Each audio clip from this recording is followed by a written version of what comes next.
afternoon and welcome to our 2022 Oratorical Contest. My name is Judith Clark. Jim Doherty and I are proud to present our 15 8th grade finalists.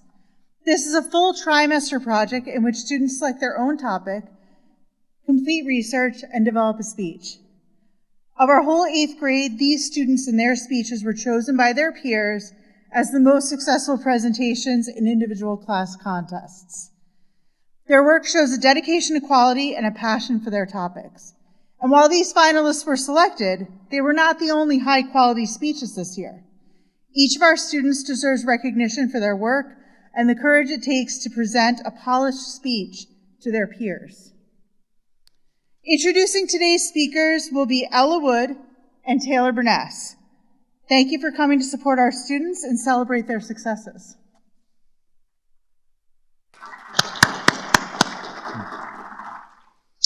We are really grateful, from our heart grateful, to welcome back members of the Hampton Rotary Club to once again serve as our judges, who always helped us out pre-pandemic. And I think this really establishes a level of normalcy back in the world, and we're just really pleased.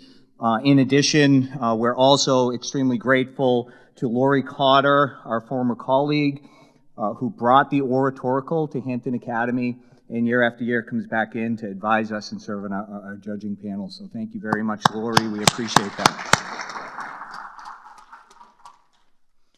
Thank you to all who came as audience members. I know it's a tough time to come out, but we really appreciate that. Your presence and support is so important to our speakers. We'd also like to thank Superintendent Dr. Lois Costa. Lois, just thank you so much. You're always here for our events, and we just so appreciate your continued support. Our school administrators, Ken Hawkins, our interim principal, Ken Hawkins. Thank you, Mr. Hawkins. We're happy to introduce this great tradition to you and let you see it for the first time. And Bridget Hughes, our assistant principal. Thank you, Mrs. Hughes, for your continued support. You're always awesome. The speeches will be recorded and posted on the Hampton Academy YouTube channel. Thank you again, Mrs. McNichol. Year after year puts in hours for us in getting the speeches recorded and editing and putting them up on Shark News and fine-tuning the volume. All of this great technology wouldn't be possible without people like Mrs. McNichol. Thank you, Mrs. McNichol. Thank you to our student technicians, Addie Mackerlane and Elise Mitchell, and to Mr. Nick Giarusso for our help with the technical part, which for teachers like us can be kind of a tough thing. So thanks you guys for helping us out with that. A lot of applause. Okay, back to our Rotarians. Our Rotarian judges this afternoon, I apologize if I get anybody's name a little bit mixed up. Danielle Nonamaker, thank you, Danielle. Paul Rothman, Dakota Bacchus, Larry Marsolis, and Jeffrey Merrill. Thank you guys so much for taking your afternoon to help us. The speakers, big applause for our speakers. You guys, what an amazing commitment from you guys to come here and spend so much time working on this in our class. We started this in January, and they have practiced after school twice last week, and yesterday. They've put their time and they've put so much effort. So one last round of applause for our speakers. So our speakers will be judged based upon 3 categories: their subject matter, voice quality, and body language. The speaking order was chosen randomly, and there will be one 10-minute intermission. Once again, welcome to the 2022 Hampton Academy Oratorical Contest, and enjoy the speeches. Thank you.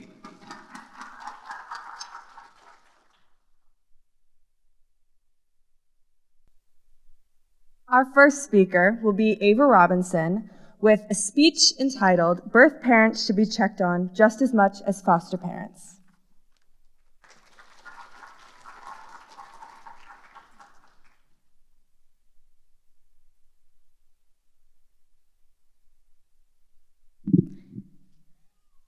When a person gives birth to a baby, they get to go home with that baby. But what happens when they do not be able to be taking care of that baby? Birth parents are almost always allowed to take their children home. But what if they do not have a good enough environment to be able to support the child? Any number of bad things could happen to that infant. That is when an infant is put into foster care. Foster parents go through a lengthy process before they can take a child into their home. Birth parents don't go through any process. Now, one might say, well, it's a parent's right to have their child. This shouldn't always be the case.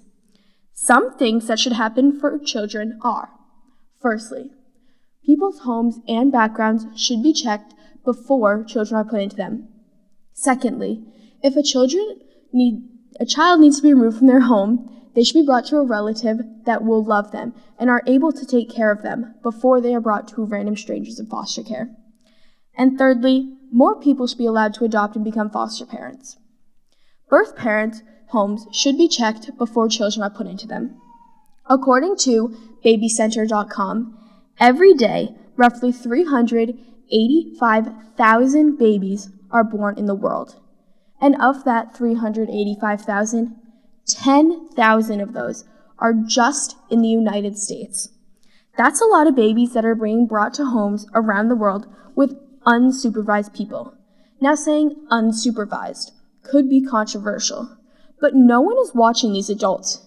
They could be doing anything with their child. A person could have a mental illness, and that could potentially hurt the baby, and that baby would still be let go to the parents from the hospital. According to childhelp.org, each year, more than 4 million referrals are made to child protection agencies involving more than 4.3 million children. Also, according to childhelp.org, the United States loses roughly 5 children every day to child abuse and neglect. If people's homes and backgrounds had been checked, then these kids would not be dying. Instead of children dying, they should be brought to their families that will love them. Children who need to be removed from their homes should be brought to relatives whose homes have been checked before they are brought to random strangers in foster care. An estimated 185,700 children in foster care are still waiting long-term placement. Studies show that children in foster care are still waiting Studies show that children that are cared for by relatives are safer and less likely to change living arrangements than children in unrelated foster care. According to the American Bar Association, the core goal of child placement is to ensure that the child is well taken care of and has their properly needs attended to. Children should be in homes that are going to take care of them and make them feel safe. The kids that are getting abused by their parents should be going to people who understand what the child's parents were doing to the child. If there are no relatives available to the child and foster homes are overcrowded, then more people should be allowed to adopt and become foster parents. As said before, the foster care system has a lot of kids that are still waiting for long-term placement. 185,700 to be exact. All of those kids have to go through countless numbers of homes just so they can find a house, and even sometimes they age out of foster care and never end up finding a permanent home. According to AFTH.org, trying to adopt as a single parent can be more difficult than if you were trying to adopt as a couple. When people are trying to adopt, they could be doing it for a number of reasons. But one of those reasons could be because they cannot find someone that they want to have a child with, but they want a baby. Single parents can love a child and care for them just as much as a couple could. Adopting a child as a single parent is a very hard thing to even attempt. There are too many kids in foster care without permanent placement. More people need to be able to adopt. To summarize what has been said, there could be a lot more to be done for the children in the foster care system and the children being born in the world. Parents' homes and backgrounds should be checked before children are put into them. If a child is removed from their home, then they should be brought to relatives that are willing and able to take care of them before they are brought to strangers in foster care. And if all else fails, then more people need to be able to adopt and become foster parents if foster homes are overcrowded. Too many kids are being put in temporary homes and having to move around. Children's childhoods are being ruined because of birth parents in foster care. Something needs to be done. Thank you.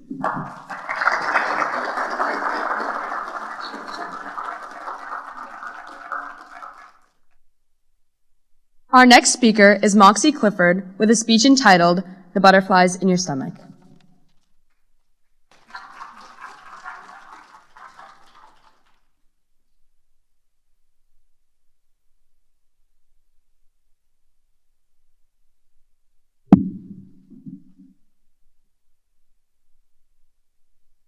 I remember feeling as though the walls were closing in on me and the stall was becoming smaller and smaller.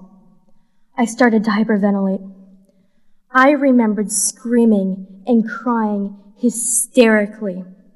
And when I was finally able to open the door, I knew I would never be able to think of small, crowded spaces the same way ever again. Charlotte Aaron is a victim of fear. Claustrophobia, to be exact. She was 5 years old and only trapped in a bathroom. Since then, she has continued to feel that sensation we all despise. Fear. Fear is an unpleasant emotion caused by the belief that someone or something is dangerous, likely to cause pain, or a threat. To understand fear, we have to ask ourselves a question. Why are we afraid? First, we must explore how fear works. Second, we need to understand that adrenaline and fight or flight are some responses your body can have to fear. And third, we need to know that our ancestors used fear to survive. The question of why we are afraid, along with the other things I've just listed, can all add to the fact that fear is an essential element to our survival. I can prove this to you. All you have to do is listen. How fear works is first. To understand your fears better, you first have to understand fear itself better. According to Smithsonian Magazine, a threat stimulus, such as the sight of a predator, triggers a fear response in the amygdala, which activates areas involved in preparations for motor functions involved in fight or flight. It also triggers release of stress hormones in the sympathetic nervous system. So basically, if you see something that has the power to hurt you, your brain sends instructions to your body to prepare you for having to deal with that fear. In contrast, this response can sometimes be falsely triggered, whether you hear a random siren or a balloon just pops. In this case, you can feel the adrenaline boiling in your body for a few seconds, but then calm down quickly. Although it can be triggered accidentally, if you didn't ever feel fear, you wouldn't be able to protect yourself in an actual dangerous situation. It's kind of like the thing that they say with happiness. If you were never sad, then you can never be happy. Sure, it sounds silly, but it's true. There are many responses your body can have when the fear sensation is triggered. One of these responses is adrenaline. Adrenaline is a hormone in your body, scientifically known as epinephrine, that can alter the performance of your brain, heart, skin, eyes, stomach, and limbs. Anytime you feel fear, adrenaline sinks into your system to prepare you to battle with, run from, or hide from the threatening presence. Studies have shown that adrenaline surges, in some cases, have given civilians the power to lift a car from the person underneath. Moving on, The fight or flight response is another reaction to fear. This response represents two of the ways your body can deal with fear. Prepare to fight or flee from the scene. Adrenaline actually prepares your body to execute the fight or flight response. There is also another way to deal with fear, to freeze. This reaction is a result of extreme fear, like if you are in shock, but is much less common. Our ancestors used some of the above fear reactions to survive. Actually, they used instincts. Our ancestors developed these fears and instincts to stay alive. The people afraid of heights didn't fall off of cliffs, and the people afraid of animals didn't get eaten by tigers. Our fears theoretically provide the right responses, just sometimes at the wrong times. Psychologists set up a study where they put out two tables with a plexiglass walkway between them. They put a baby on one side of the table with fascinating, fun toys on the other. The baby considered it, but did not cross. Two more babies. Not one crossed. Next, the scientists put out a group of kittens with food across the table this time. Not one of the kittens crossed the table, and instead, they huddled together in a corner. This last time, however, was special. They brought out a group of ducks. All of the ducks crossed the table this time. Why?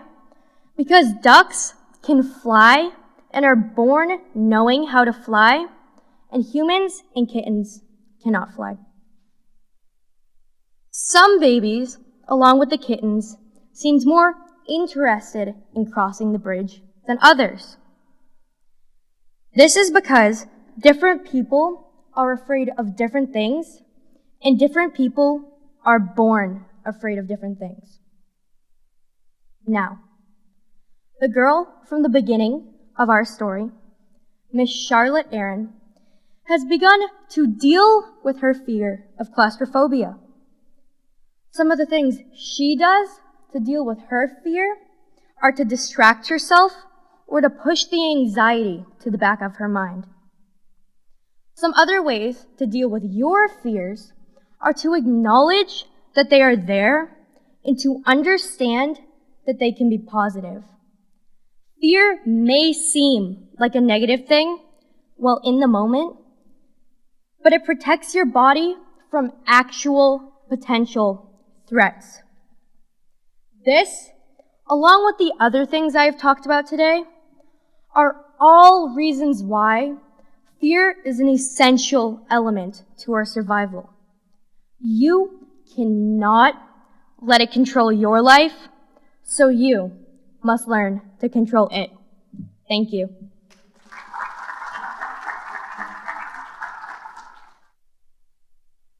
Our next speaker is Dani Frazier with a speech entitled, Keeping Self-Criticism at a Healthy Level.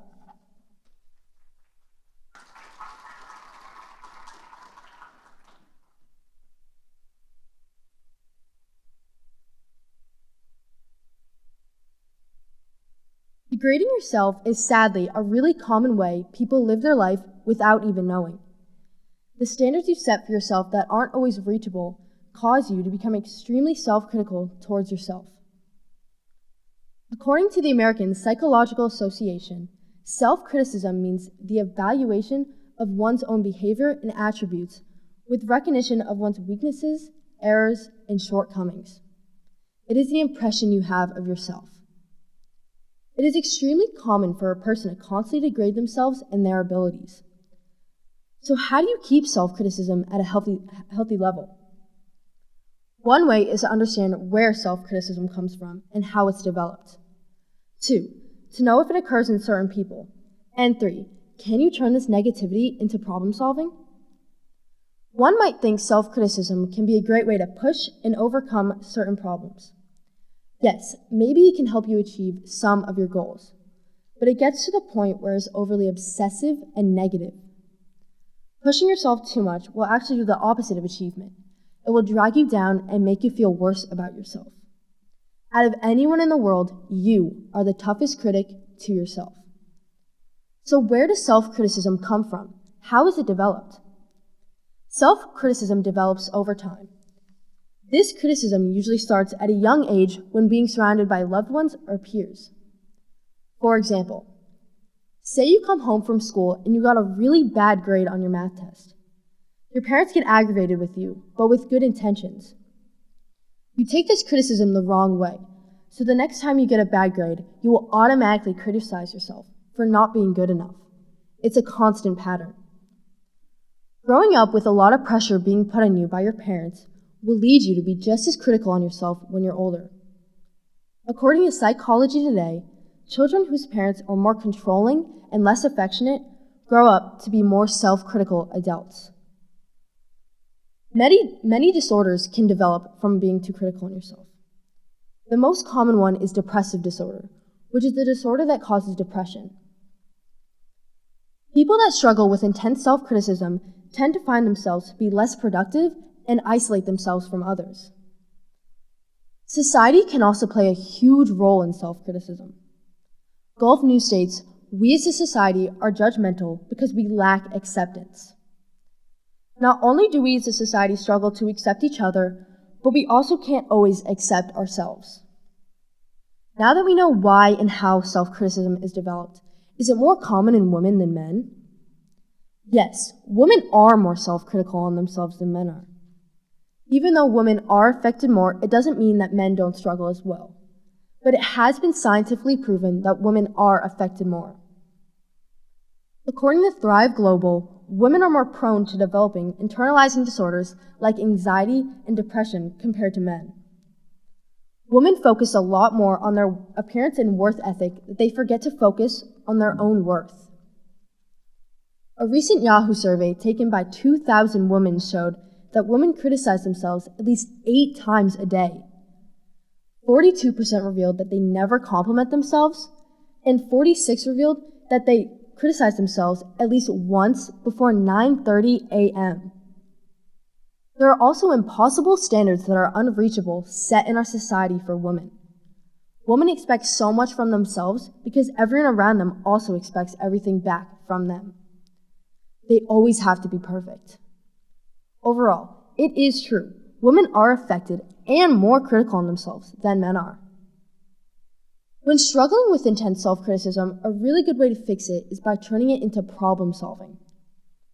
One way to help is to turn your mistakes into strategic experiments. Reevaluate your original goal. What were you trying to achieve? So you can understand what you didn't achieve and how you can work from it.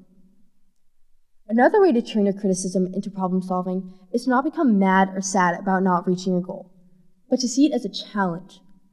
Start to focus less on your mistakes and think more about your solutions. Harvard Health publication stated, "I describe perfectionism as a phobia of making mistakes." Meaning people that deal with perfectionism or self-criticism expect so much from themselves that they become afraid of their own mistakes and setbacks. When being set back or not hitting your goal, it makes you become harder on yourself. Dr. Saminsky from Harvard Health said, healthy perfectionists are problem solvers. They make the most of their mistakes. This is exactly how everyone should deal with self-criticism.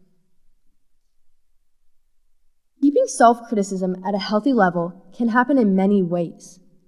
Challenging your setbacks, thinking more about your solutions, and making the most of your mistakes are all ways to help. You need to find the healthy balance between I could do better or I've done the best I can. Start to recognize what you have already accomplished and not what you still need to do. By not obsessing over your mistakes, you are less likely to be diagnosed with depressive, bipolar, or even eating disorders. Keeping your self-criticism balanced will lead you to live a much healthier lifestyle. If there's anything to take away from this speech, it is to have more sympathy for yourself and to understand that it's okay to not always be okay. Thank you.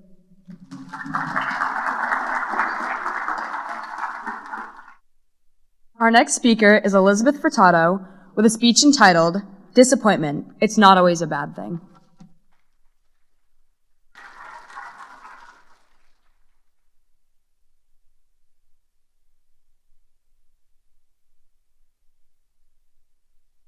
Imagine this. You've been working on an idea that you've had for years. Years of your life getting put into something that you thought could be amazing. Spending hours, days, and nights really believing that. But when you showed it off to the public, it flopped. It was a failure. This instance is from none other than Bill Gates and his partner Paul Allen, the founders of Microsoft. Their first company was Trafodata, a traffic counting system. But not only did the Trafodata system not sell, but it barely even worked. So consequently, the two experienced disappointment. That's why you've probably never heard of it. Disappointment. So the question is, what is disappointment? How do we deal with it in a healthy way? And how can we turn it into something beneficial? Disappointment can be a good thing, but only if you deal with it in the right way. Because the reality is, everyone here will be disappointed at some point. And as ridiculous as it sounds, it's not entirely a bad thing. To begin, we should know that all of us experience disappointment in one way or another. It isn't uncommon. We set ourselves up for disappointment when we desire something good to take place. But what is it? Disappointment, as an emotion, is described as a type of sadness. Psychology today refers to it as an uncomfortable space or painful act between our expectations and reality. Sometimes we associate specific things, such as expensive objects, labels, accomplishments, and even people as being the main source of our happiness. Over time, we start to believe that only those things are capable of making us happy, which isn't true. So while we know disappointment may be upsetting, it can be a good thing and even change our lives if we deal with it in the right way. So how do we do that? Let's look at some examples. I asked several people to talk about moments in which they felt disappointed. Not getting the job you want, people's actions, and performance in sports and activities were common responses. The collapse of my marriage is what a teacher here at Hampton Academy told me. Our school's SRO, Detective Terranzoni, explained that it was hard to overcome the depression of not getting your dream job. But every person I asked told me that one of the biggest things they could do to overcome with it is to not crawl into a corner and cry, but rather changing their mindset. Our mindset is how we interpret our moods. Researchers have found that, contrary to the common belief, getting what you want does not guarantee that you'll be happy. So instead of thinking about how you'll feel if you get what you want, focus about how you want to feel in the present. Although we cannot change the result of disappointment, we can change our view on it and how to cope with it in a healthy way. We can try to not dwell on the past and instead focus on the positive alternatives. Now consider this. In no way does disappointment feel good or pleasurable. And honestly, we all know that it can feel really lousy. But with that said, we shouldn't steer clear of it. Disappointment is actually a healthy emotion. It is perfectly all right to feel disappointed, annoyed, or sad. It's natural. As Sarah Jean Brown stated in an article published by Forbes, sometimes things need to fall apart so they can come together better. I agree with her. Disappointment may teach us valuable things, such as what we think of ourselves and others. Not only that, but understanding what may really make us happy. Everyone, including all of you and myself, need to remember that optimism and positivity shouldn't be overshadowed by disappointment. Let's go back to Bill Gates and Paul Allen. They had experienced disappointment with their Trafodata system. But instead of giving up, they continued working by changing their mindset and putting their disappointment behind them. They are now the founders of Microsoft, one of the most successful businesses in the world. They've explained how their disappointment has helped them and led to something even better. As civil rights leader Martin Luther King Jr. once said, "We must accept finite disappointment, but we must never lose infinite hope." If we understand disappointment, we can learn how to cope with it. We can see that it's possible to be beneficial. Disappointment can be a good thing, but only if you deal with it in the right way. Thank you.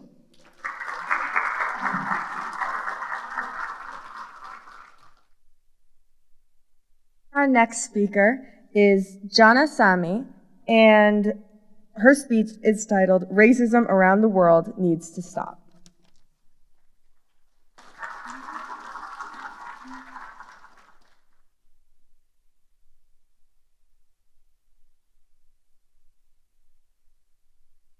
Toya Bradley was in 5th grade when she started asking her mom, Bernita, to homeschool her. Bernita knew something was wrong at school. When Victoria was in 4th grade, she transferred to Brenda Scott Academy, where 2 girls started bullying her. One writing, "I'm fat," on the back of her shirt with a black pen, while the other girl spat on her. Victoria got suspended for defending herself. That year, administrators suspended 340 students, or 42% of the school's black population. She moved to another school that same year where an administrator picked on black students, including Victoria.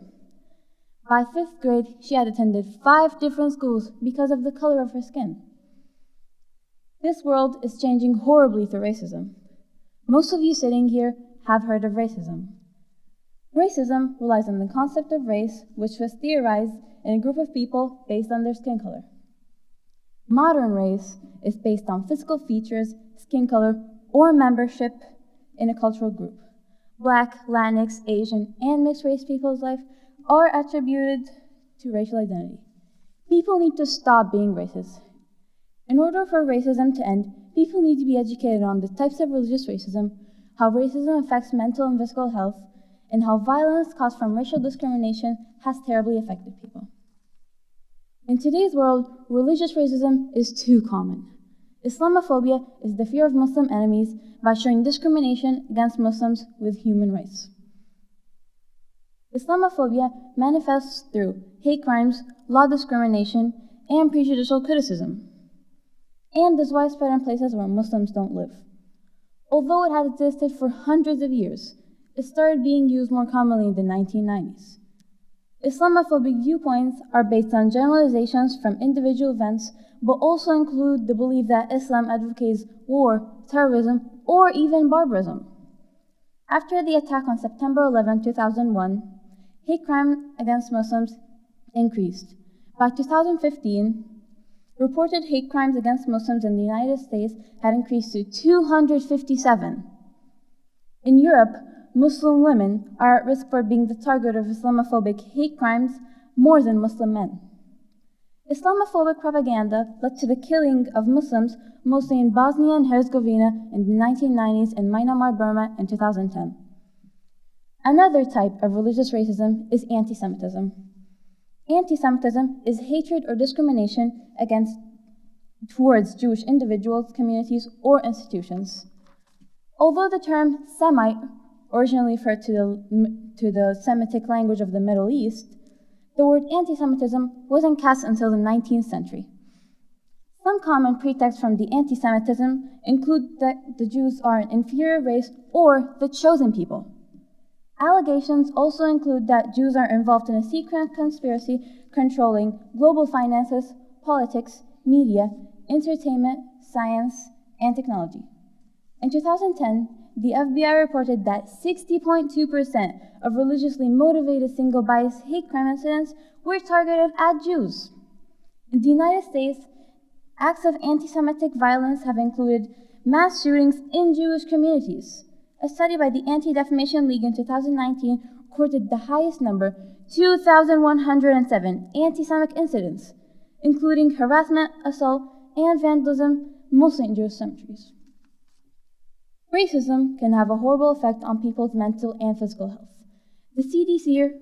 According to the CDC, centuries of racism has had a profound and negative impact on communities of color.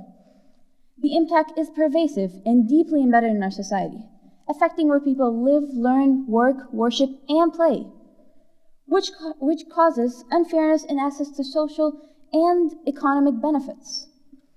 These conditions are key drivers of health discrimination within communities of color. People who report experiencing racism have suffered from depression, stress, emotional distress, anxiety, post-traumatic stress disorder, and even suicidal thoughts. A 2018 study showed that worrying about racism itself is harmful. African Americans have a higher risk for having poor medical health because racism can actually shift the body's biological resources, which increases the risk of having disease such as kidney or heart disease. Racism impacts the way genes are expressed, which can increase dangerous stress hormone levels. Stress increases blood pressure, weakens the immune system, and leads to high rates of smoking and drinking alcohol. The CDC reported that Black people are more likely to have hypertension than any other racial or ethnic group. Other studies show that unfair treatment of people of color has significant impact on sleep and physiological functioning. The American Academy of Pediatrics stated that young people who have experienced or witnessed racism also have mental illnesses like PTSD, anxiety, grief, and depression. The intense and persistent stress affects how the brain develops, impacting learning, memory, and negative emotions like fear. Women who report experiencing racism are more likely to have babies with low birth weight, which may cause future health problems. Violence due to racial discrimination has and still affects people of color today. During the Reconstruction era, President Andrew Johnson wanted to help Black Americans.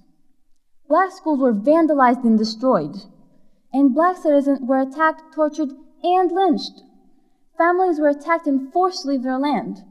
The most ruthless organization was the Ku Klux Klan. The Ku Klux Klan is an anti-Black terrorist secret society formed in 1865 in Tennessee in the aftermath of the Civil War. For decades, the Ku Klux Klan has intimidated and committed acts of violence against African Americans and racial and ethnic groups. Racism can have visible and invisible violence. Violence is structural, cultural, and direct. Invisible violence is a feeling of violation experienced through culturally accepted behaviors and power imbalances which lead people to self-harm or even suicide. Racism and discrimination are both unique stressors because they both pose clear social threat survival, as best illustrated by the unfair death of George Floyd and Ahmaud Arbery. Unfortunately, the stress of discrimination can't be problem solved or prevented. In conclusion, if we don't stop racism, this world is going to be destroyed.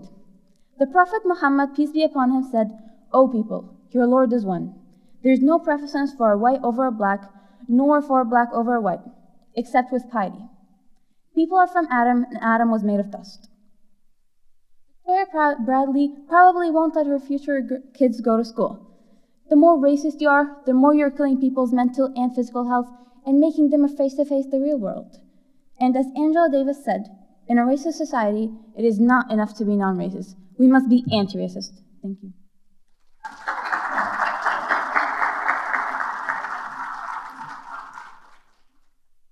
Our next speaker is lEmery with a speech entitled "The Power of Our Words."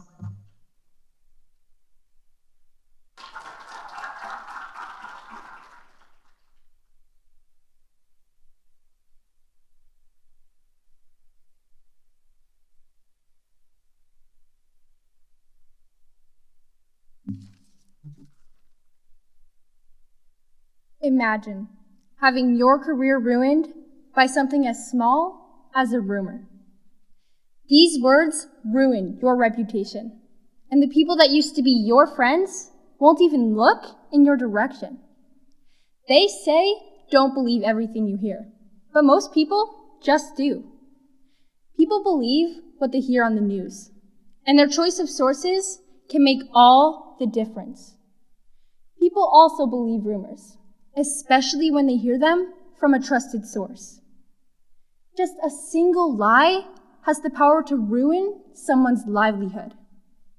Words change opinions, thoughts, and actions in an instant.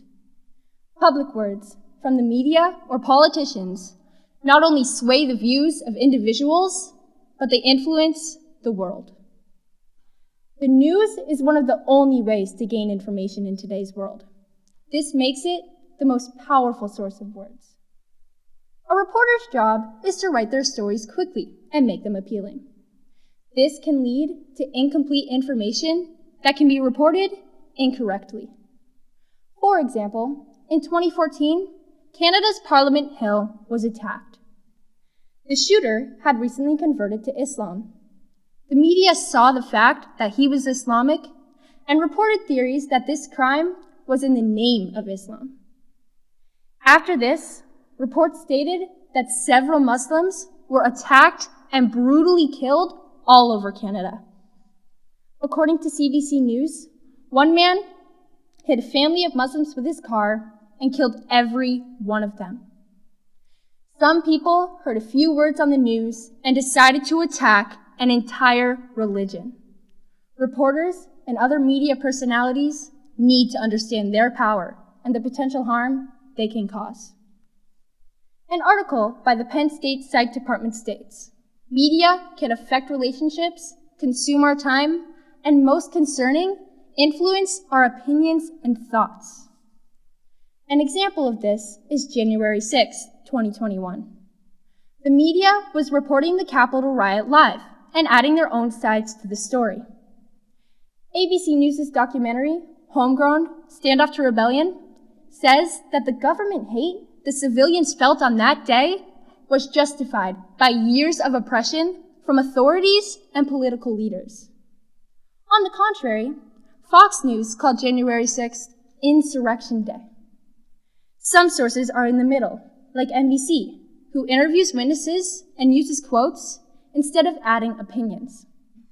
Because these reports had differing information, many disagree on who was at fault. Even now, as 1-year anniversary news stories have come, America hasn't quite agreed on the actions of the government on that day. All types of media have the power to make or break people. But what about rumors? The fear and political rumors of the past have the power to destroy careers. Rumors are extremely powerful. One lie or exaggeration can be easily changed, and is even easier to believe. One of the biggest examples of rumors is the Hollywood blacklist. This was a list of famous Hollywood stars who were rumored to have had communist beliefs or were part of the Communist Party. This started in 1947, after World War II caused America to be petrified of communism.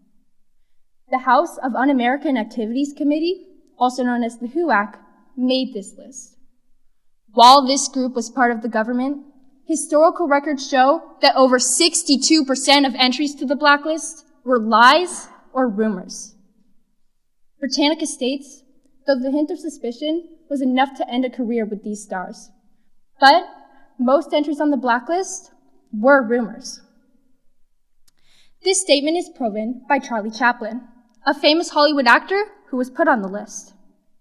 He was accused of encouraging communism in some of his films. After he donated to the Big Ten, a group of famous Hollywood screenwriters on the blacklist, he was labeled as a communist sympathizer. What's more is that just because he refused to cooperate with the HUAC, he lost his work visa to the US. A few rumors were told about him, and he lost his Hollywood career. The Hollywood blacklist was made because of McCarthyism.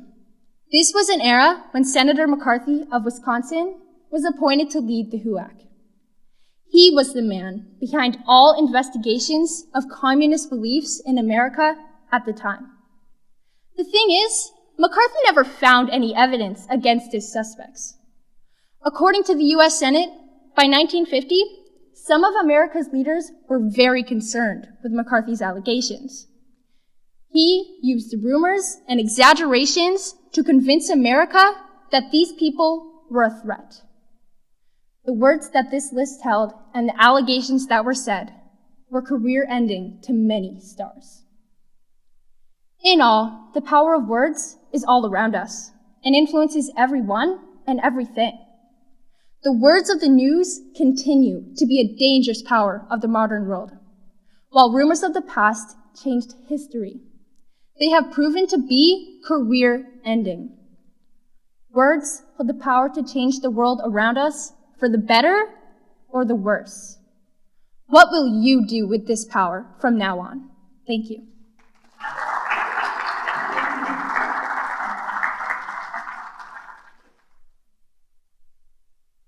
Our next speaker is Avery Phoenix with a speech entitled Gene Editing. Are you willing to take that risk?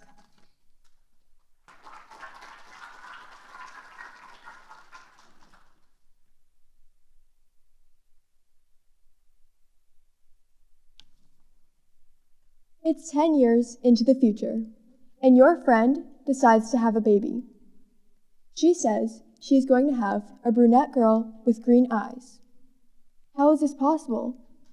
Come to find out, it's our future.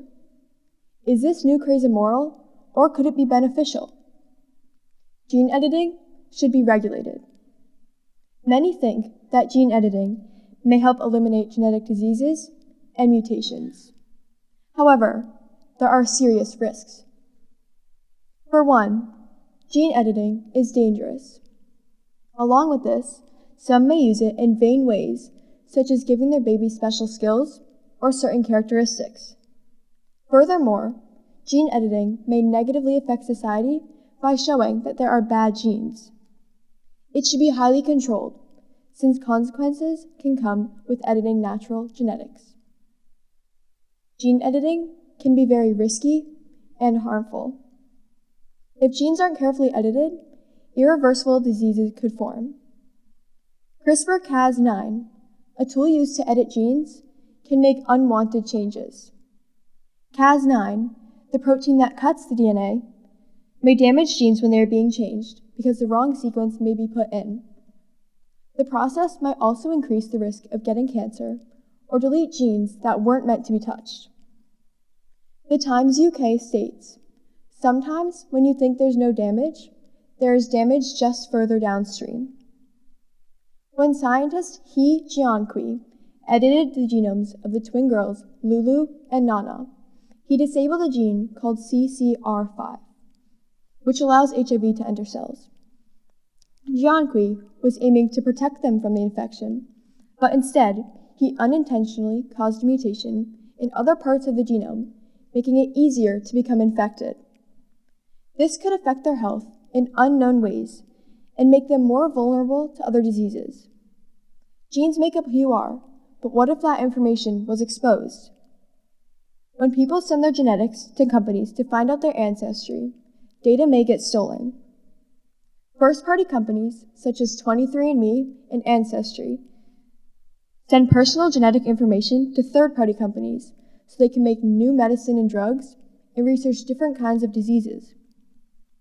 People may also face genetic discrimination. The Genetic Information Non-Discrimination Act prohibits first-party companies from discriminating against customers' genes. However, the Act doesn't say anything about what third-party genetic companies can do with your information. Gene editing is perilous in many ways, but what about the egocentric dangers that come along with these new technologies? Some people may use gene editing in very unethical and vain ways. Those who can use it could unnecessarily edit their genes or even their children's genes. Designer babies may become a problem in the near future. Parents may decide to edit genes in their unborn children just to change the way they look, act, or think. Individuals who have their genes boosted to improve their abilities won't have to work as hard in their life. Since everything will just come easy to them, such as sports and school, they will never learn how it feels to fail at something. This will make children with less money feel inferior since they can't afford gene editing. The National Human Genome Research Institute says, some worry that taken to its extreme, germline editing could create classes of individuals defined by the quality of their engineered genome. People could be discriminated against based on whether their genes are edited or not. Gene editing is very immoral. When we look at it, what effects can it have on society? Gene editing has a bad effect on society. People with genetic conditions may be labeled as worthless, meaningless, or incapable. They could show that there are bad genes, and others may edit genes that give them diseases just to attain money. According to Scientific American, 24% of people worldwide are carriers of genetic conditions. If all of those people edited their unique qualities away, it would show that they're ashamed of their differences. Scientific American says, our genetic conditions are not simple entities that can be clipped away as if there is some kind of misspelled word or an awkward sentence in a document. It illustrates the fact that people with bad genes are less valuable than people with good genes. Some people could edit their children's genes to gain money and attention. D.D. Blanchard, faking her daughter, Gypsy Rose Blanchard's disease, is a perfect example of this. Dee faked Gypsy's diseases for money and affection because of a syndrome she had. If she was able to fake it well enough to make people believe it for more than 15 years, think about how much better it can be faked with gene editing. Parents will actually be able to give their child diseases to gain benefits. The societal concerns do nothing but add to the flaws of gene editing. Overall, gene editing needs to be regulated. It brings many dangers to the world. Gene editing also has vain aspects and can have a bad effect on society. Although, the future of gene editing is closer than many may think. Within the next few years, people will be able to design their own children. If we aren't careful, gene editing will jeopardize our future. The question is, are you willing to take the risk? Thank you.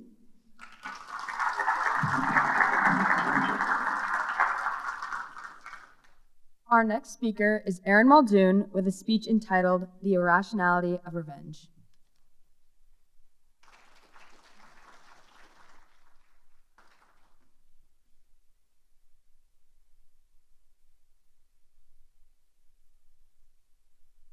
Most of us have had the urge to take anger out on someone. Maybe you're sick of someone bullying you, or they did something to make you feel betrayed. The way most people deal with this is revenge. It shouldn't ever be taken too far. This is very hard, though, because it's difficult to stop when feeling vengeful. Even knowing this, any revenge that is taken will always be irrational. First, revenge will always have a basis. There's a reason leading to these actions. Second, people don't think or consider the consequences of revenge at the moment. Take the Texas cheerleading case as an example. Revenge's irrationality leads to many problems, but what's the basis for one to take revenge in the first place? The basis of revenge comes from many different places. A person won't seek revenge out of nowhere, because there's no reason for revenge without perceived wrong. A group of researchers from the University of Alabama has proven that a person lying to leads to more urge for revenge. According to an article by Darpeleg, a psychologist, if someone close to you has hurt you, you're more likely to take revenge with no hesitation. Revenge is also about morals. For many people, morals are blinded when someone has an urge to take revenge. As stated by Timothy Levine from Richmond University, people's thirst for revenge stems from their desire to get back at the person who hurt them. This goes on to say that behaviors that are negative lead up to revenge, and there's a constant desire to fulfill that feeling. This is why, even when people grow mature, they still want revenge, because of this blindness. Revenge also stems from grudges built up in people for extensive amounts of time. When someone is spiteful, little things could set off a reaction in them to take revenge. Now that the driving power of revenge is covered, why can revenge never be rational? The words rational and irrational are so hard to know the definition of when it comes to revenge. Rational means it's very logic-based and has reason behind it. Irrational means the opposite. It has no logic or reason behind it. It's more impulsive too. These two words play a huge role in revenge. There's revenge that might even seem rational, even though it isn't at all. Now are examples of irrational revenge. One that is very irrational, and one that could seem to have rationality. This is an example of cold revenge, a type of revenge that comes after many years. Michael Amarello was a man who worked so hard to earn money, but still didn't have much. He was bullied for the same reason by someone who had money and all that they desired. Years later, Michael worked so hard, he finally had a good life and a job set up for him. He was driving one day and saw his bully taking out the trash behind a restaurant in a waiter's uniform. This revenge set itself up in a way to show the success that Michael had and how the tables can turn with no direct harm. There's one other example of plotted revenge with a woman named Wanda Holloway on January 31st, 1991, known as the Texas cheerleading case. This woman tried to hire a hitman to kill her daughter's cheerleading rival and her rival's mother. This was all due to the fact she wanted her daughter to have the top spot on the team. These people were simply just rivals, and this action was irrational and inhumane. This revenge went so far it can easily be irrational. But not all cases of revenge are like this. As stated by Elizabeth Bernardi on a TED Talk, this issue will never have a black and white answer. Looking over different examples, saying how irrational revenge is was hard. Sometimes when someone hurts you, that burden might just tear them up inside. When there's so much time and energy being wasted on one person or situation, this wasted energy could be revenge enough. Finally, there's one type of revenge used by a lot of people: libel and slander.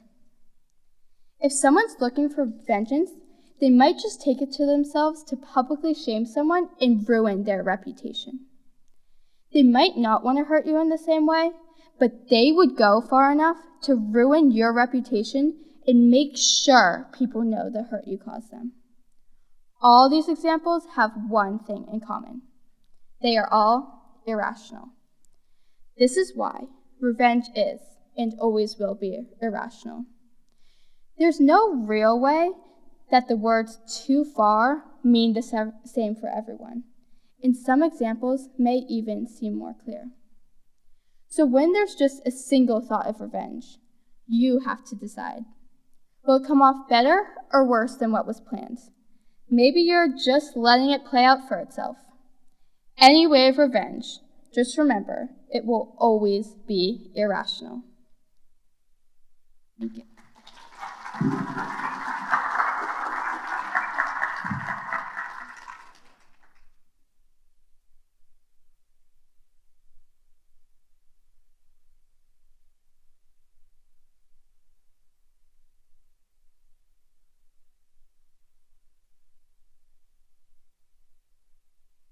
We'll now have a 10-minute intermission for everybody to stretch their legs, kids to relax, do some tallying. But we'll be back at it in 10 minutes. Thank you. Our next speaker is Lily Bramhall with a speech entitled Benefits of a Blended Family.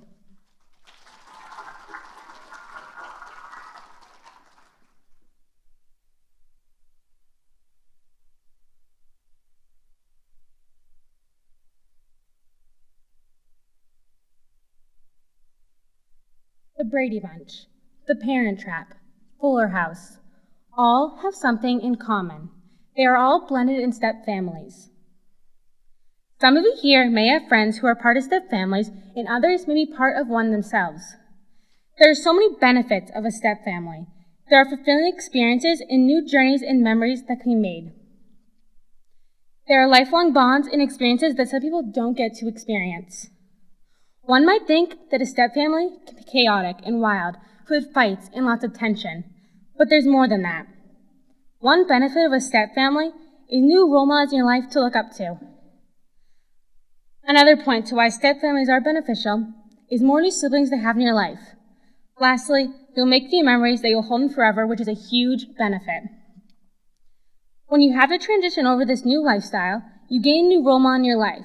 You gain someone to look up to and someone to show you correct behavior. One point to why step families are beneficial is that there are new role models in your life. Role models are important to have in your life because you can show you correct behavior. They can inspire you to achieve certain goals and dreams that you have. One example of how beneficial new role models can be is that more positive role models in your life to boost your motivation. According to Roots of Action, a group of PhD students say, role models have the power to inspire others and illustrate a way of achieving successful goals to motivate off of their own. Lastly, new role models are beneficial because you can learn honesty and how to be honest with others. According to Child Adventure blog, the lEmery program says, an honest leader serves as a role model for those around them. While modeling how to be honest to a child, you are allowing them to learn from their actions in the future. Not only are role models a benefit in step families, but you also get more new siblings to hang out with and to care about. Another point to why step families are beneficial is more new siblings to have in your life. Siblings help promote empathy and boost each other's self-esteem. They create special bonds between each other that can last a lifetime. One example of how beneficial new siblings can be is it can be good for your mental health. According to Ali Dobik, a physiologist, when you grow up with siblings, it allows you to learn how to deal with some challenges fairly early, which has left you in a healthier mental space. Lastly, new siblings are beneficial because they can make us empathetic. According to Today's Parents, a group of child development experts and educators, younger and older siblings can uniquely contribute to each other's empathy development. Not only are new siblings beneficial, but making new memories is the most important. Lastly, you make new memories that you'll hold in forever, which is a huge benefit. When making new positive memories, they can be beneficial to your mental health. They can strengthen our sense of identity and purpose. One example of why new memories are beneficial is when having happy memories that are essential to our mental health. According to senior researcher Anne Laura, she says, happy events may increase positive feelings and dampen the release of stress hormones after a stressful event. Another example of why new memories are beneficial, they can give your family a sense of purpose outside the usual working and extracurricular environment. According to author Ali Dobik, your family time together will provide each other with positive things to look back on when you get older. Not only are new memories a benefit, but being part of a step family is a huge benefit. There are so many benefits within a step family. There are fulfilling experiences and new journeys that are met. There are lifelong bonds and memories that will last a lifetime. One benefit of a step family is new role models in your life to look up to. Another point to why step families are beneficial is more new siblings to have in your life. Lastly, you'll make new memories that you'll hold in forever, which is a huge benefit. Blending families have its rewards and challenging experiences that a family goes through. Some of you here may know some people who are part of blended families, and others may be part of one themselves. According to Maya Angelou, an American author and poet, family isn't always blood. It's the people in your life who want you in theirs, the ones who'd accept you for who you are, the ones who would do anything to see you smile, and who love you no matter what. Maya Angelou. Thank you.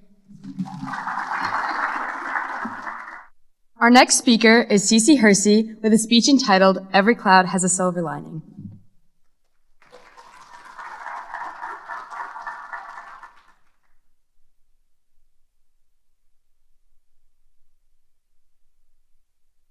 As you go through life, you always have a choice. You are the only one that makes you, you.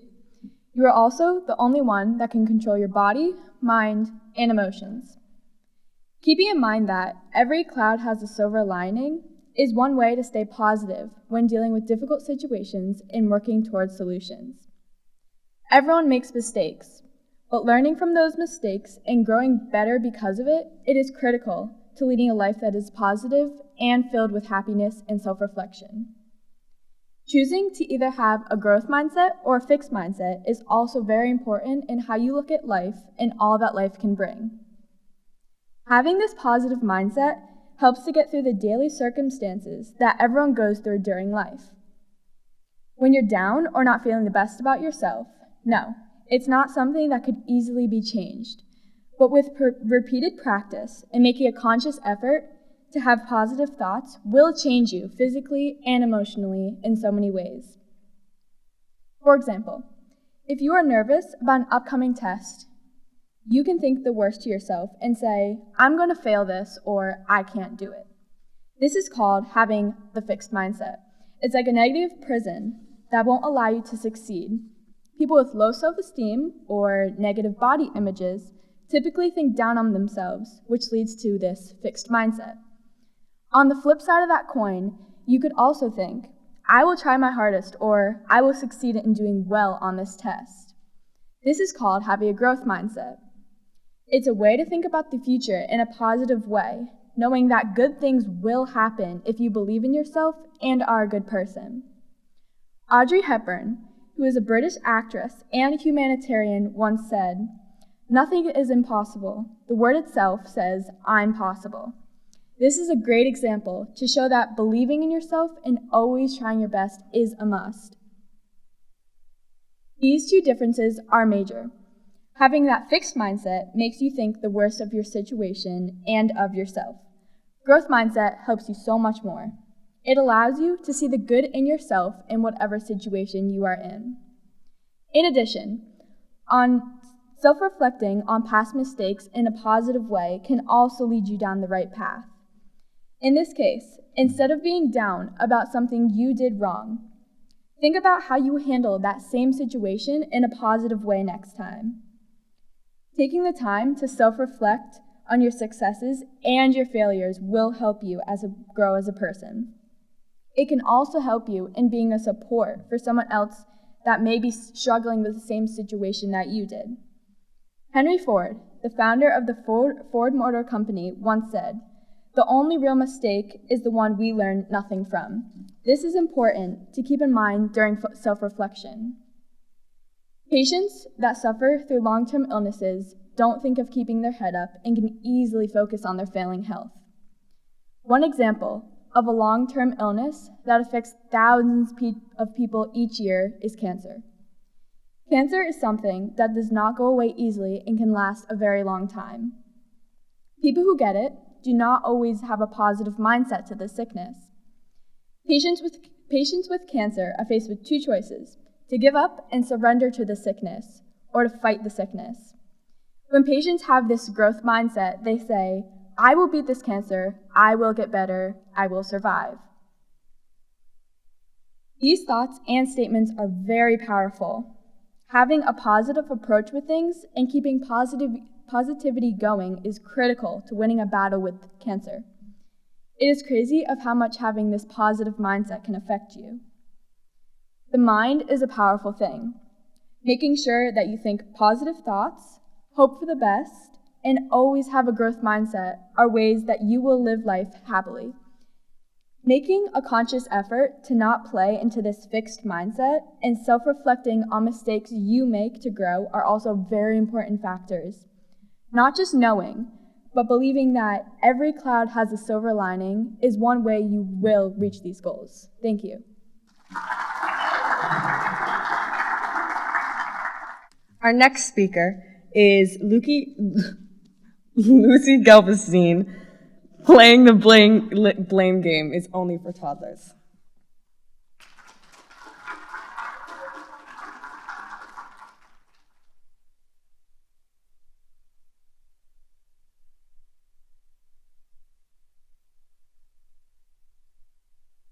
Blame isn't always as harmless as we might think. An old tale told by the Smithsonian Museum tells the story of a bird called the great auk. The story writes that there was once a sudden, eerie storm that destroyed parts of a local town. When the great auk flew in, after the storm had passed, people saw this as a chance to blame something for the devastation that the storm had caused. The local townspeople then threw stones at the auk until it died.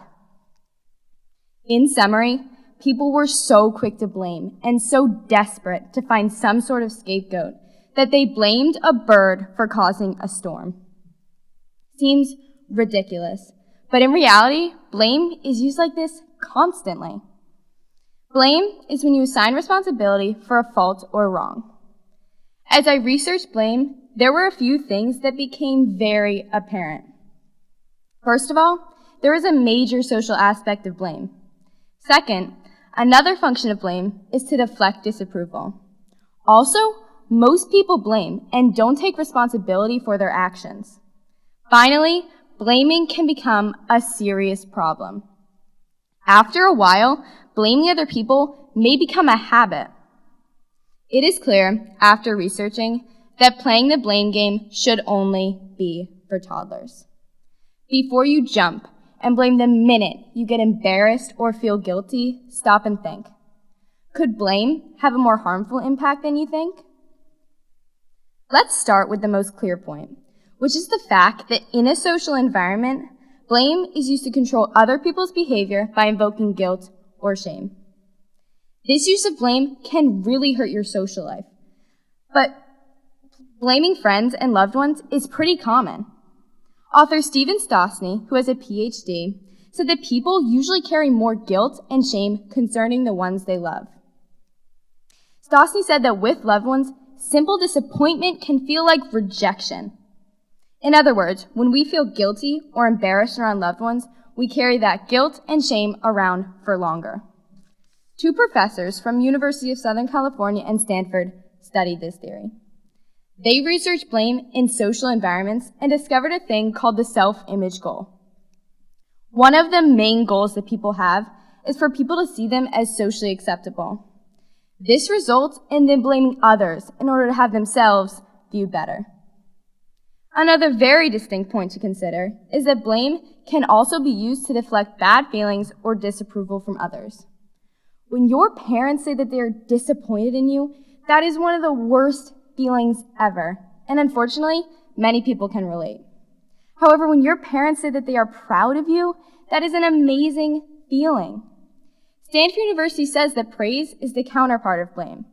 When people praise you, you will most likely be overjoyed that you've succeeded. But when feelings of anger are pointed at you, you will tend to try and blame others. In fact, the National Center for Biotechnology Information, or NCBI, says that blame is used to avoid weakness, which has the potential to ruin careers and reputations. In addition, consider that blame is actually a pretty normal thing to do. In fact, most people blame and don't take real responsibility for their actions. Stosny said that blame is a natural coping mechanism that begins as a toddler. When toddlers feel new, vulnerable feelings such as guilt or shame, they may try to transfer those feelings to someone else, thus resulting in a new, immediate reaction called blame. Stanford University says that blame is a common feature of moral experience. But is it ever really the best plan? Absolutely not. The whole concept of blame is created by toddlers younger than the age of 3. When people start taking responsibility for their actions, they create actual solutions, and they become willing and able to cooperate. Whereas blame is about the cause of the problem, and it is mostly focused on what the blamer can't control. A final fact is that after a while, blame can become a habit. This is a big problem because habits are so hard to break. Think about it like this. The way you hold a pencil is a habit built in childhood. Now think about changing the way you hold a pencil. It seems weird and almost impossible. Blame can become a habit because when you blame, you create adrenaline. When you have adrenaline, you have energy and confidence. If this suddenly goes away, then next time you're in an uncomfortable situation, the brain is actually going to want to blame in order to, 1, get out of the situation, and 2, get the adrenaline rush. There is a solution though. Using compassion and kindness will create something the brain wants even more than adrenaline. endorphins. The brain will always choose endorphins over adrenaline. Clearly, blame is a horrible thing to do to yourself and others around you. Think back to the story in the beginning of the speech, the crazy story about the great auk.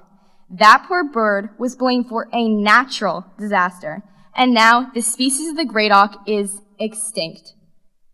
If we don't stop blaming each other, bad things are almost guaranteed to happen. So stop and think. Is this second of relief from the disapproval of others really worth someone else, somebody that you may care about, getting hurt? As Dr. Steve Marabali, who is a best-selling author, behavioral science academic, and life-changing speaker said, stop pointing fingers and placing blame on others. Your life can only change to the degree that you accept responsibility for. Thank you. Our next speaker is Curran Burns-Drolet with a speech entitled Favoritism Hurts Everyone.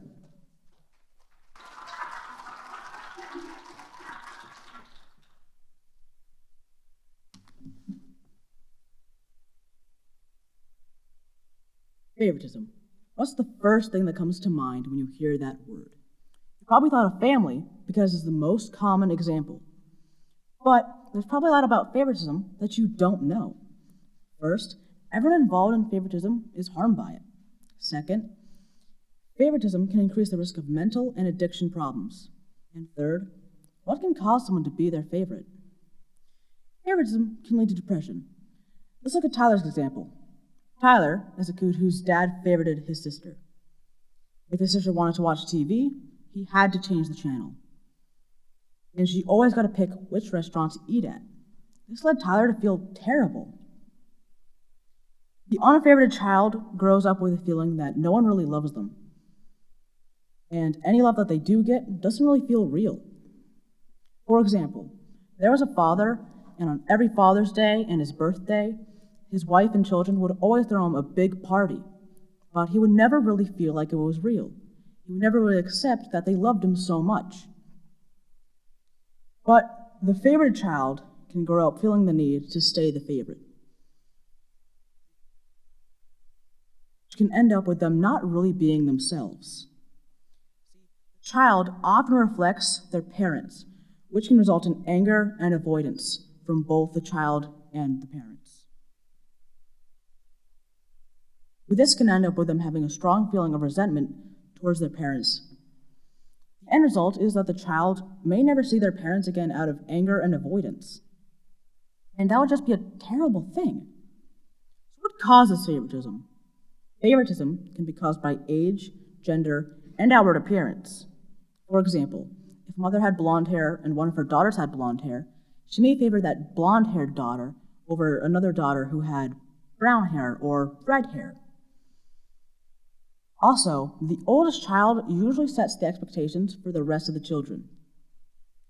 So no matter what, the child will always get lower expectations later on. For example, say the oldest child gets good grades in school. The next child, no matter what grades they get, will never really measure up. But the youngest child will always have a great feeling of everyone loves them. This often leads to the middle child feeling like they are forgotten. In conclusion, favoritism affects everyone. Now that you understand more about favoritism, I bet you understand everyone's situation a lot better. Here's what you could do. Spend more time with them, because it wasn't their choice to be the favorited or unfavorited child. It might be their only chance to be protected against the effects of favoritism. As Adele Faber and Aline, authors of the best-selling book, Siblings Without Rivalry, said, they told a story about a favoritism, where a woman was at a resort as a child with her mother and sister. There was another woman there with her 2 children. The mothers asked each other who was their favorite child in front of their own children. The woman knew her mother would whisper to the other woman that her sister was the favorite, as she had already heard her do this many times before. And this has been remembered till she was 21. This led her to feel absolutely horrible. This story shows that favoritism is something that is never, ever forgotten. So don't play favorites. It only leads to problems. Thank you.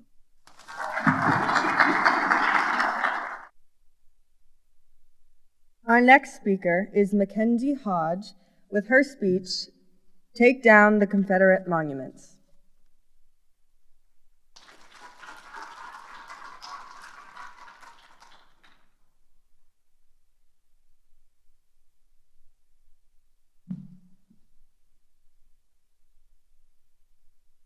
Confederate statues claim heritage and history as an excuse for hate.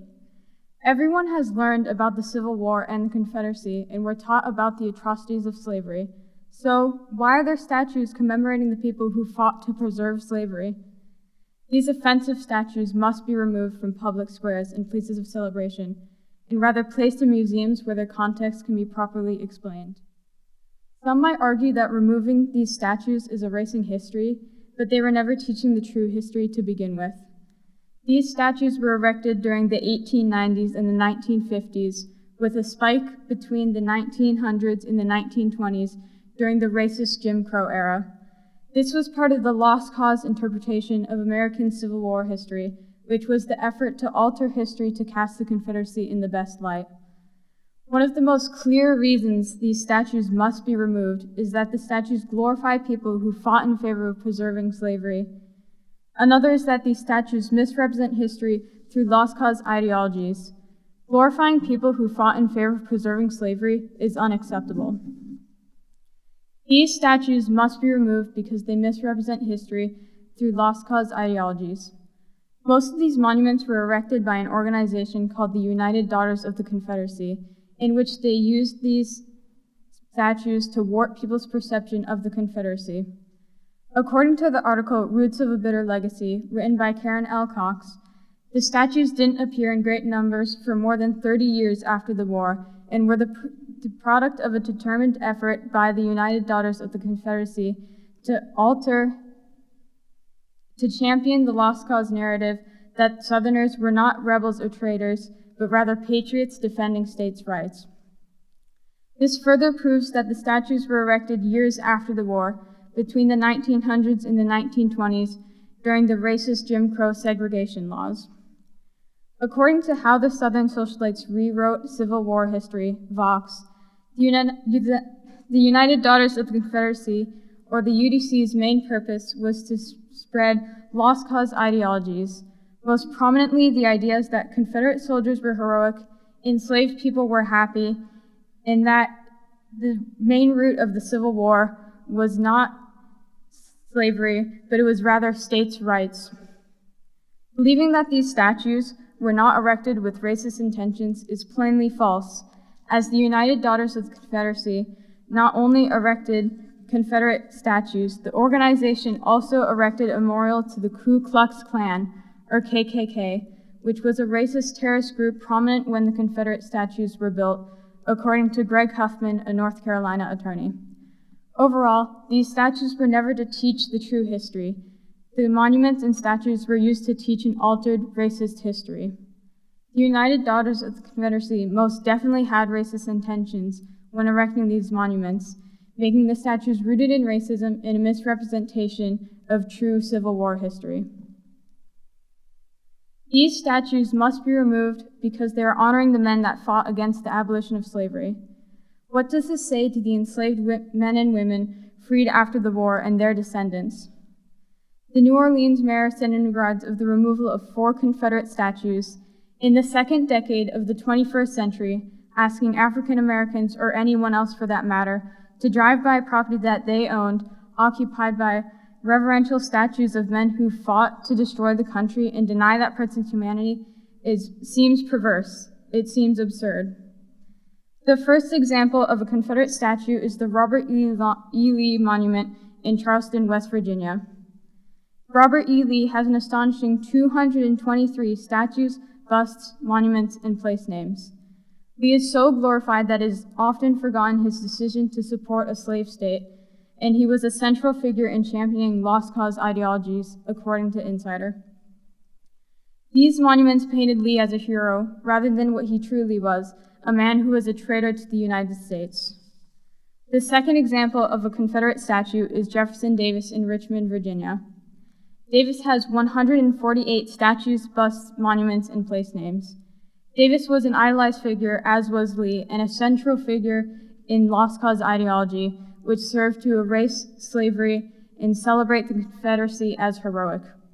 Even after the war, Davis defended the Confederacy and maintained his beliefs that aligned with the Confederacy, according to an article published by Insider.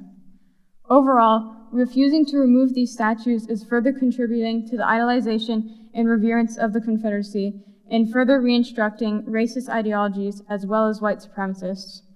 Keeping up these monuments of these men who were traitors to the U.S. and fought to deny enslaved people's humanity is most definitely not heroic or what we should honor and represent through monuments in our country. In conclusion, these offensive statues must be removed from public squares and places of celebration, and rather placed in museums where their context can be properly explained.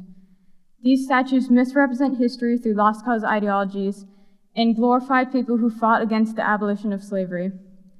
Even if Confederate statues are heritage and history, they should never be an excuse for hate and racism.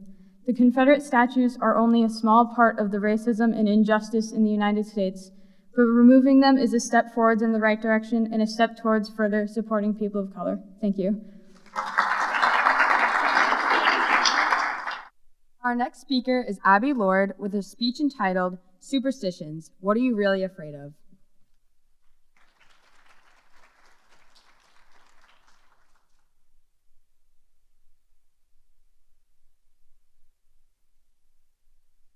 When was the last time you knocked on wood or avoided a black cat? Have you ever thought about where you learned to do these things or why? Black cats, broken mirrors, and other superstitions can be perceived as threatening, but once their cultural, religious, or historical origins are understood, it is clear that there is nothing to be afraid of. Superstitions are something that almost everyone believes in, to an extent. They all originate from the lack of scientific knowledge in ancient times. Some may fear the number 13 or throw salt over their shoulders, but the true reasons behind why we do these things are actually very harmless. Although many superstitions have evolved from historical traditions, many also come from cultural and religious origins. According to Science World Scholastic, in the Middle Ages, it was believed that witches were able to transform into black cats, so when you saw a black cat cross your path, it was a witch in disguise. Today, this superstition has evolved into the common fear of black cats. Many people even avoid adopting black cats. Stuart Weiss, an American psychologist who specializes in superstitious beliefs, explains that many superstitions originated from traditions that gave symbols like animals, shapes, and numbers evil or protective properties. One of many other common superstitions is knocking on wood. Ancient Indo-Europeans believed that the trees were home to spirits and that touching a tree would invoke the protection or blessing of the spirit. This is why we knock on wood for good luck or to prevent something bad from happening. According to Britannica Kids, the word superstition can be difficult to define. It can be called an irrational belief or practice. Unfortunately, religion can be defined the same way. It has been said that one person's religion is another's superstition. For example, many people fear the number 13. This superstition comes from the story of Jesus and the 12 disciples. Jesus ate the Last Supper with 12 other people just hours before his crucifixion. This evolved into the fear of having 13 people at a table, so many offices now only have 12 or fewer people at a table.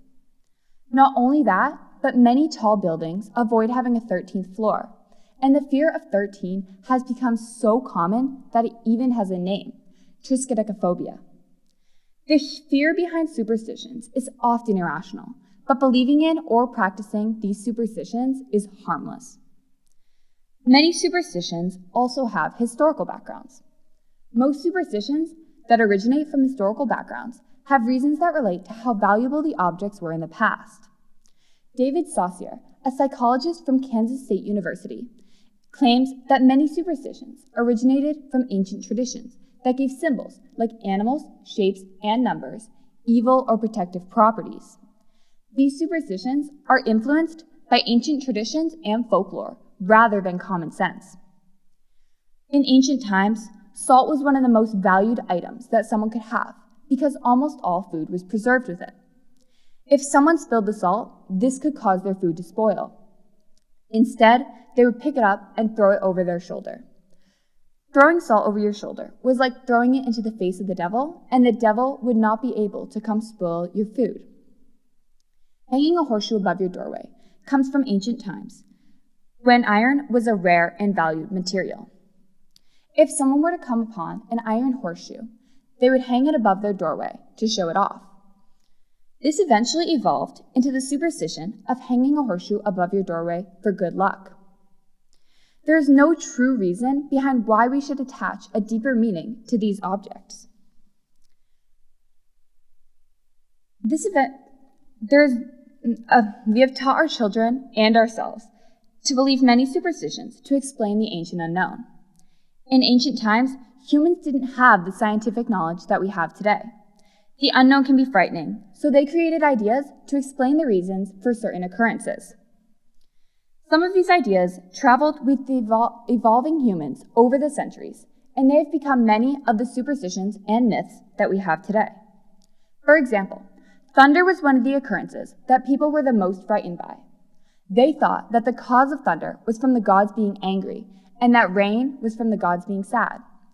Merriam-Webster Dictionary defines superstitions as a belief or practice resulting from ignorance, fear of the unknown, trust in magic or chance, or a false conception of causation. Superstitions are just ideas that we create out of fear, and they are truly harmless, so we shouldn't be putting too much stock into them. Overall, superstitions are something that almost everyone may practice out of fear or habit, but they are really just harmless ways to understand the unknown. Black cats, broken mirrors, and other superstitions can be perceived as threatening, but once their cultural, religious, or historical origins are understood, it is clear that there is nothing to be afraid of. Thank you. Our last speaker is Cece Palermo with her speech titled, "Fear is Fantastic."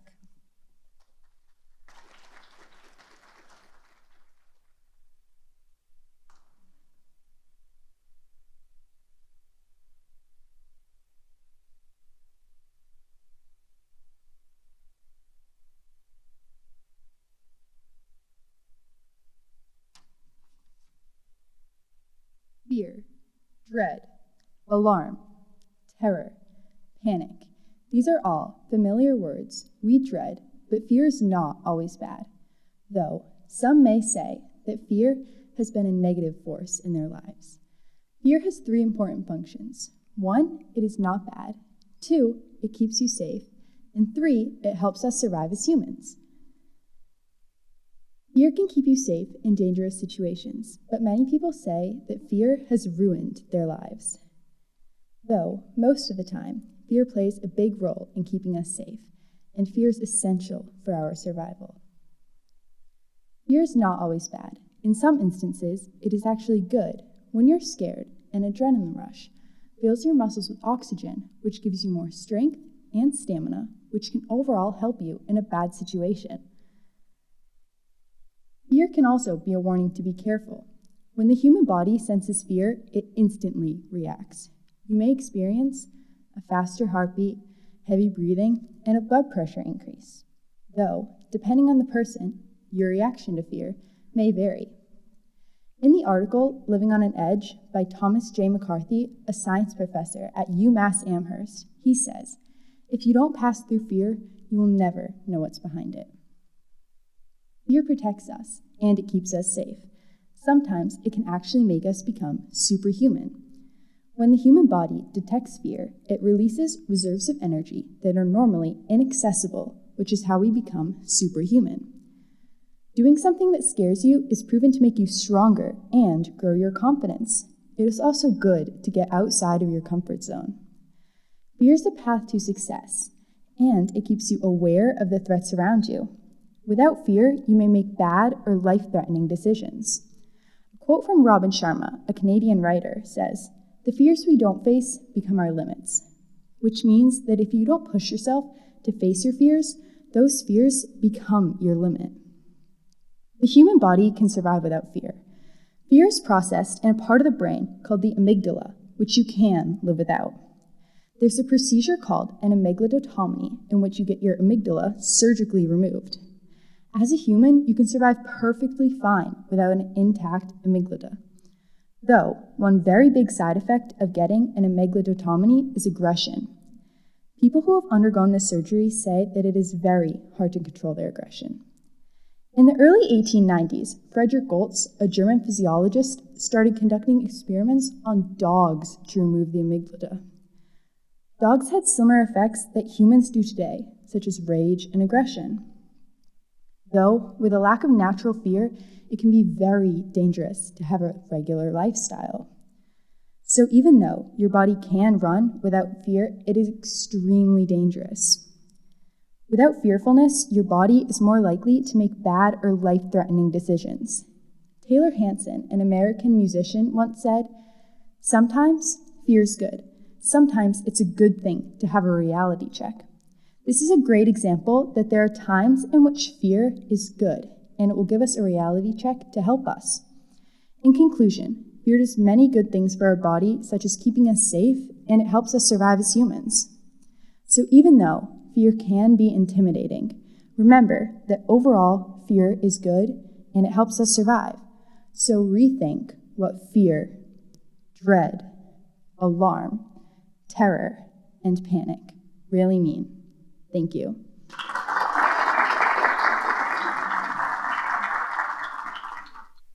We're going to give our judges a minute to finish their scoring, and we're going to give our amazing math teacher, Mrs. Dutton, and Ms. Thompson, who is helping us out, a minute to do their tallies, and we will get back to you with the results.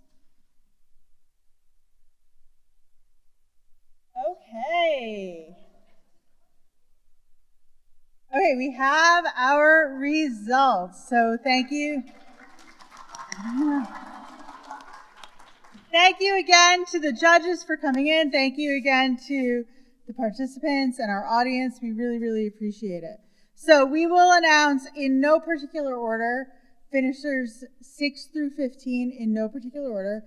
And then we will announce 5, 4, 3, 2, 1. Okay, so you'll see the winner last. Okay, so in no particular order, Cece Hersey. Do you want them coming up over there? Or are they coming this way? Okay. Okay. Dani Frazier.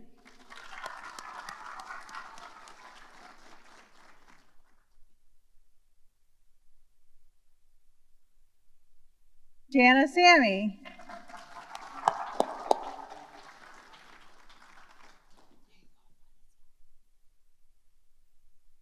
All right. Curran Burns-Drolet.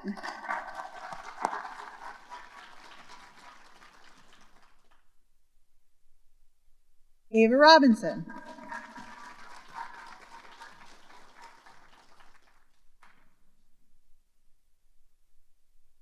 Mackenzie Hosh.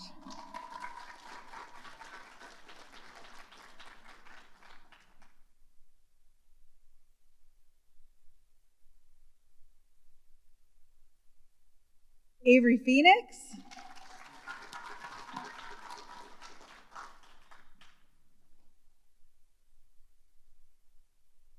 Erin Muldoon.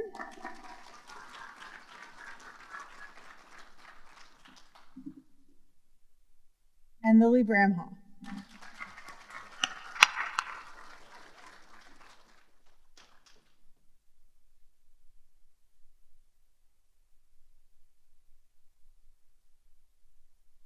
In 5th place, we have Abby Lord.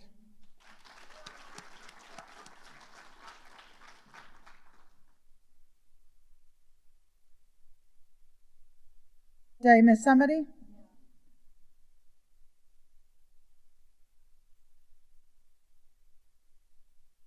Ava, Dani, Kenzie, Avery, Curran.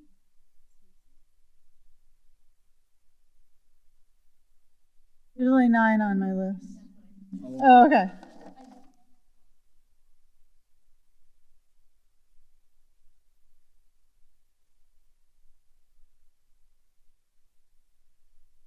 Technical difficulties were a lot out of practice. Okay, all right. In 4th place, we have Elizabeth Furtado.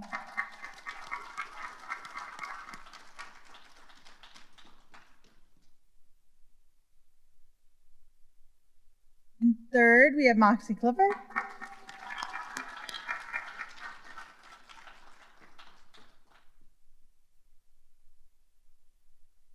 Second place is Lucy Gelbstein.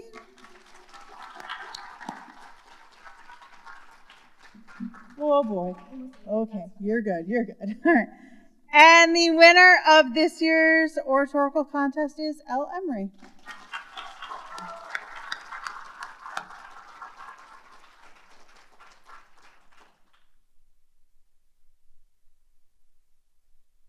Congratulations to all of our contestants. This has been amazing. We're glad to be back here, glad to be back in person, glad to be doing all of these things again. And we appreciate you all coming. Congratulations, guys.